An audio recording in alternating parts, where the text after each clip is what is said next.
ইসলাম হচ্ছে বীজের মতো। ইসলামের শত্রুরা ইসলামকে মাটিতে গেড়ে দিতে চায়, কিন্তু ইসলাম হচ্ছে বীজের মতো, চারা বীজ। চারা বীজ মাটিতে গেড়ে দিলে কি হয়?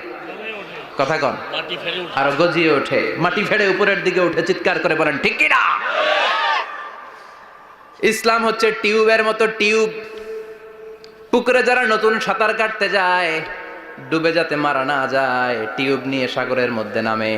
এই টিউবকে যত আপনি পানির নিচে ডুবাতে চাইবেন, টিউব আর উপরের দিকে ভেসে ভেসে ওঠে। সুবহানাল্লাহ পড়েন। ইসলামরে তো ওরা চিনে নাই। ইসলাম হচ্ছে চারা বীজের মতো। ইসলাম হচ্ছে টায়ারের টিউবের মতো। এটারে যতই নিচের দিকে নামাইতে যায়, এটার বৈশিষ্ট্য হচ্ছে এটার ধাক্কা মারলে এটার উপরের দিকে ওঠে। সুবহানাল্লাহ কইবেন না?